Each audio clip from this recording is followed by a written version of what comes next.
Hi guys, welcome back. We're super excited that you guys are joining us on this journey of seeking God in the wait. I'm Travis, this is my lovely wife Johanna, and today we're going to talk a little bit about missions and what that looked like to be single on the mission field. And for Johanna, we're going to talk about her today because she's awesome. We love talking about her, hearing her story and all the wisdom that God has given her. So let's start off with, let's just go back from how that all happened. How did you even end up on the mission field as a beautiful, lovely woman? So after college, I was in Germany, working for a German mission organization. I'm German, by the way. Can you prove that? I don't believe that.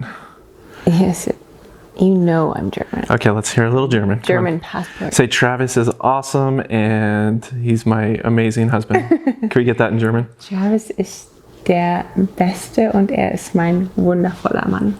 Ehemann. She really is German. Anyways, so I'm working for this mission organization and I'm kind of in charge of the youth missions. So like sending out short-term trip, like teams or volunteers for like a year.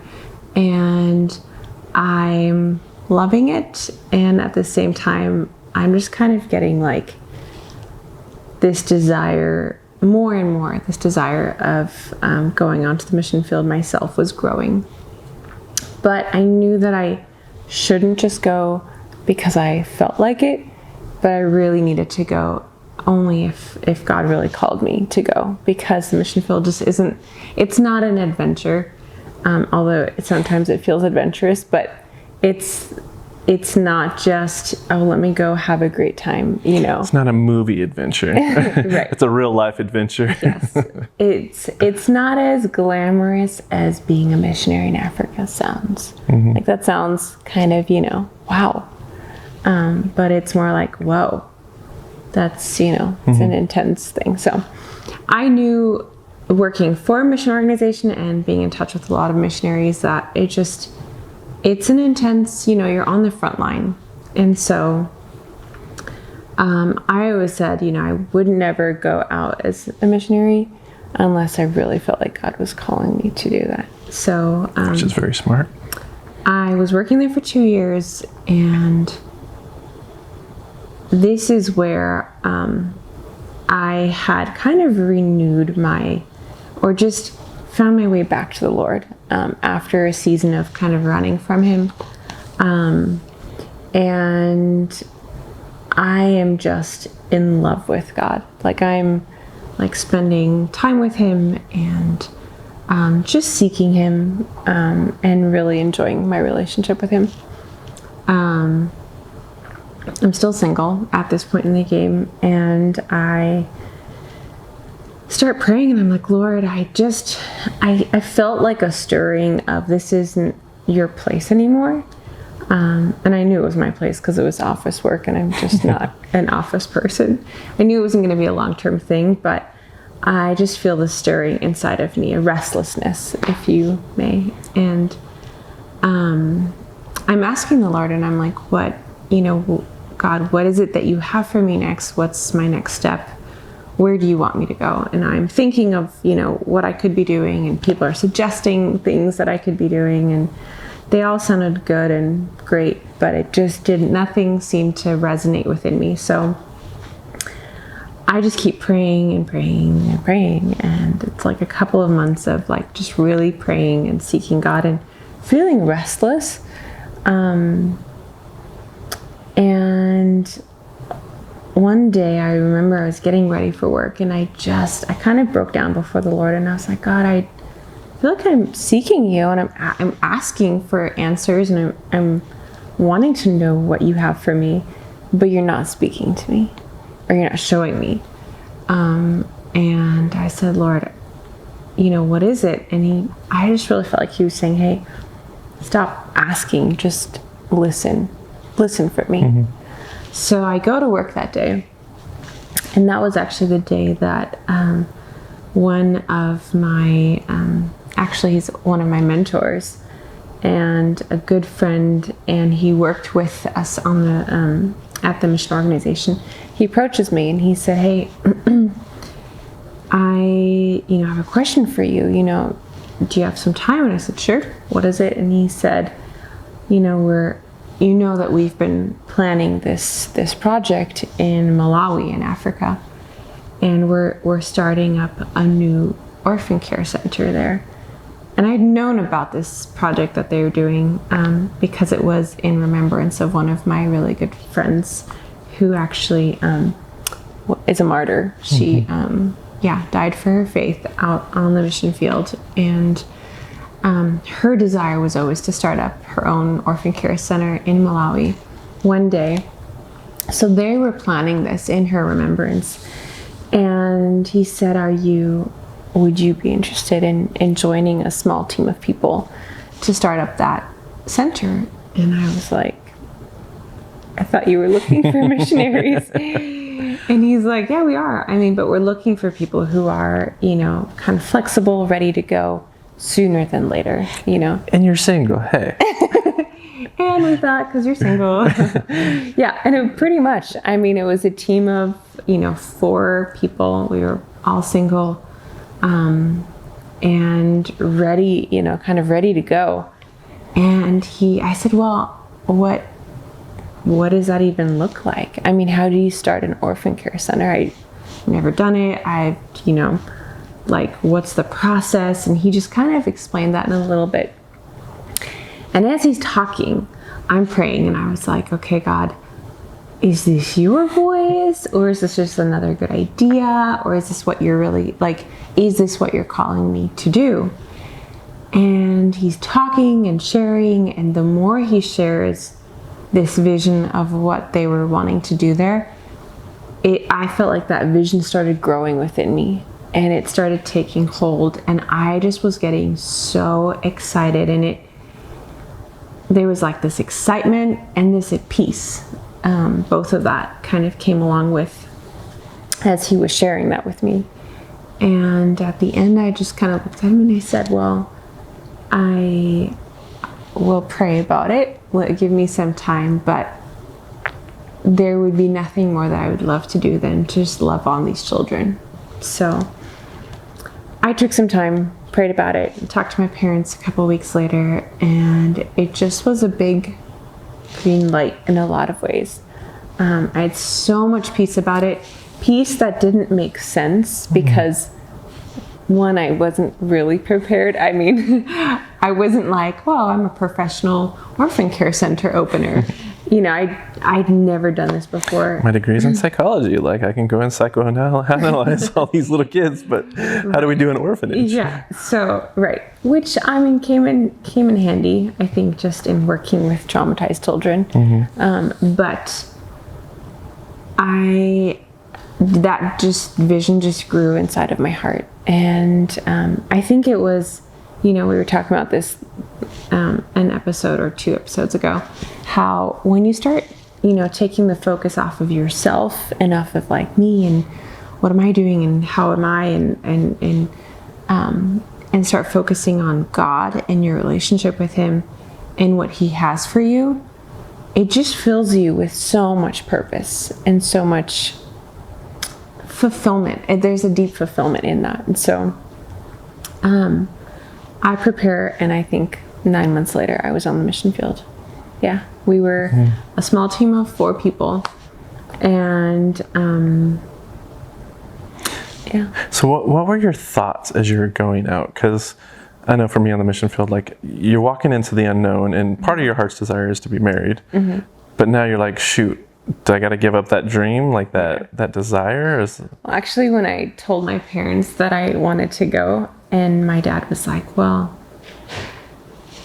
okay, you could go, but maybe could you just get married before you go? Wait another 15 years. Can you quickly find someone and just get married so you're not going alone? And I was like, no, Dad. There just wasn't anyone that, there's no potential partner in my life at that time. So I went single. I think I wasn't really thinking about it at the time. At the time I was 25. And I think I'd kind of moved away a little bit from that, I really want to get married. Where's my partner? I think I was just so excited for what God had for me at the time. And in my mind, in my head, I just really believed that as I'm walking my path that the Lord has for me and that He's called me on, God's just going to bring that partner onto that path. And, I mean, hey, why not bring them to Malawi, right? Yeah, God can do all things, right? Right, yeah. You just never know. Yeah, so I went for 1 year initially. I signed up to go for a year, and I was like, I can do a year. And then halfway through the year, I was like, I feel like I just got here, and I'm just starting to like get rooted. And I mean, taking in all those kids and just loving them and connecting with them and building up relationship and trust with them. I stayed another year, and then another and another, and 1 year turned into 8 years.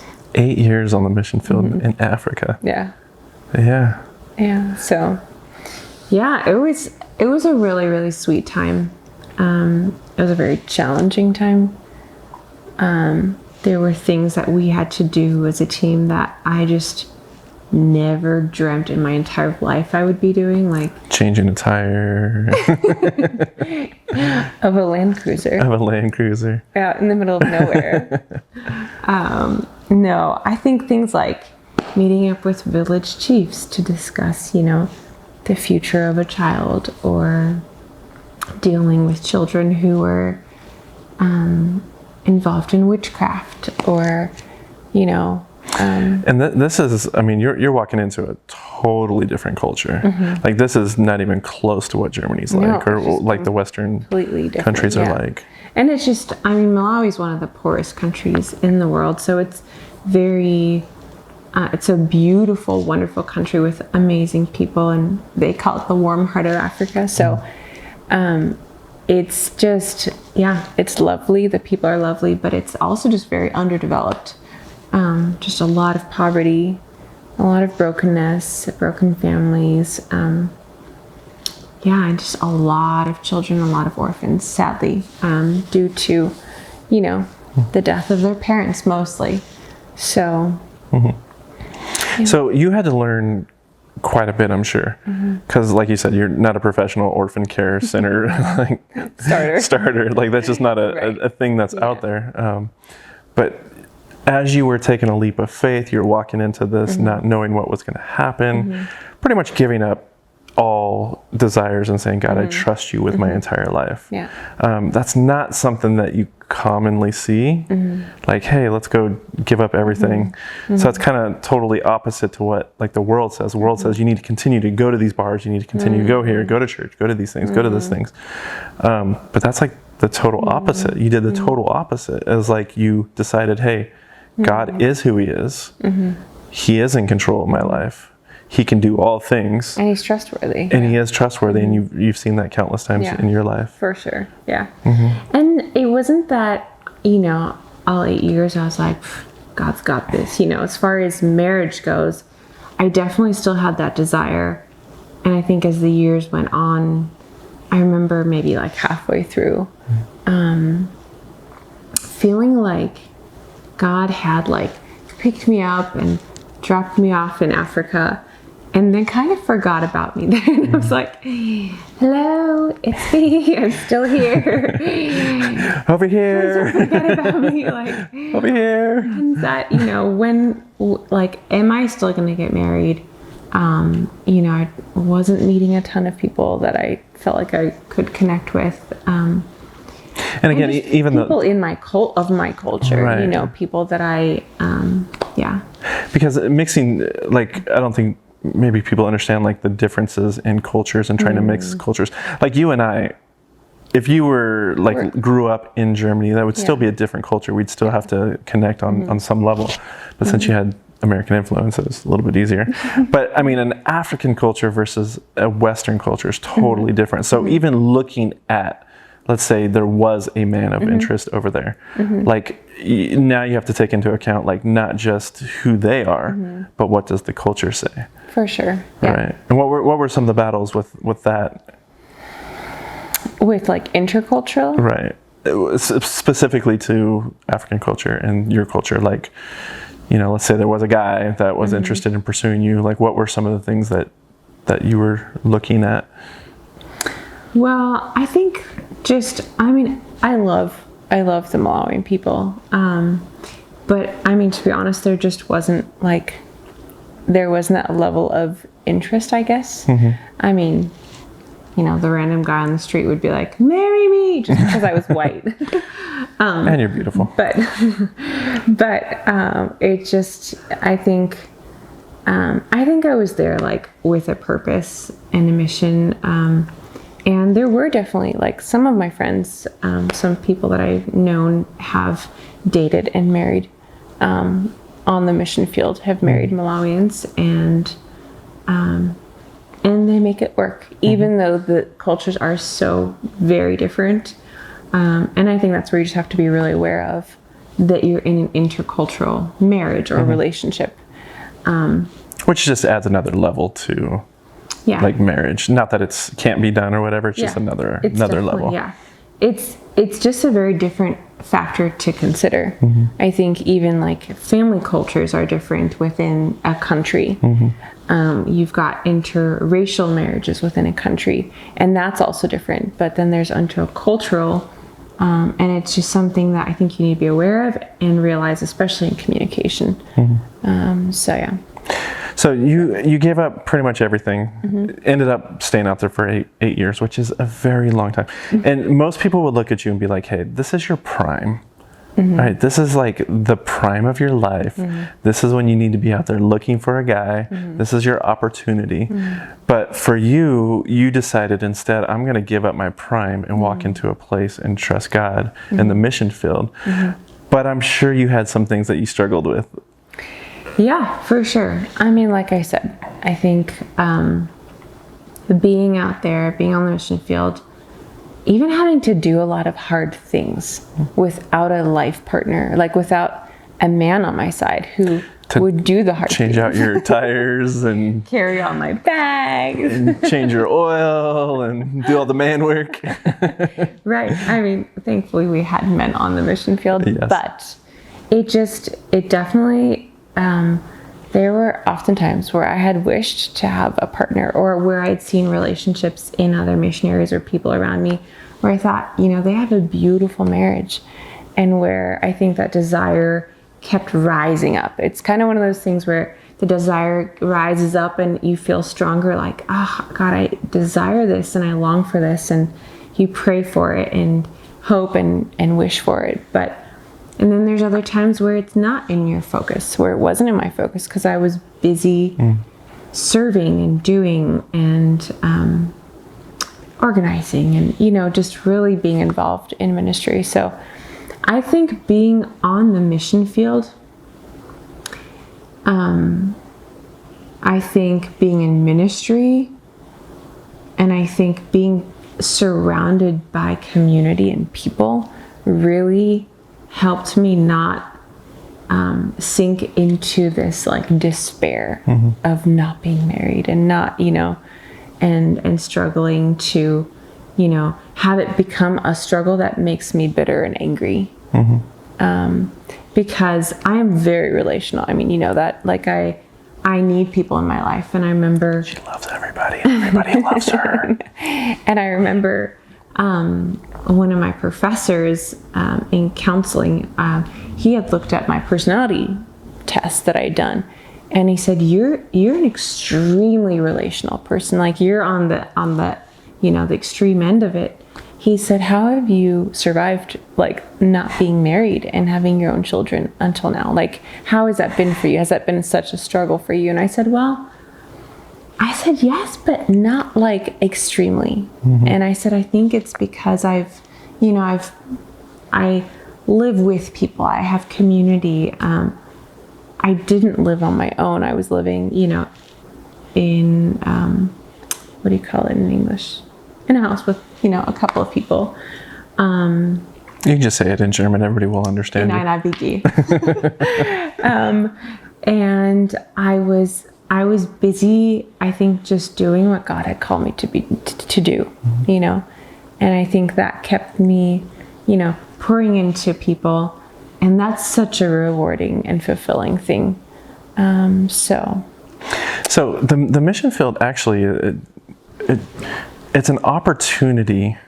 Not saying everybody's going to go into the mission field, No. but we But do ministry. have a ministry, yeah. If it's So in it is a really good opportunity, especially when you're struggling with being alone, to get outside of yourself and take the focus off yourself and put it on others around you. Yeah. So instead of channeling that energy, or whatever you want to call it, that time, the desire. into yourself and being self-focused, that's just like an action step to actually walk into, to be able to serve others and just love others and keep your focus on other people. I think we were created for relationship, and we were created to love God and to love others. And if that can't be your spouse and your own children at this time and moment, because you're single and you're waiting, we should be still in community, in relationship, loving other people. And I mean, I always say this to single women that I meet and that are like, struggling and frustrated. I'm, lonely.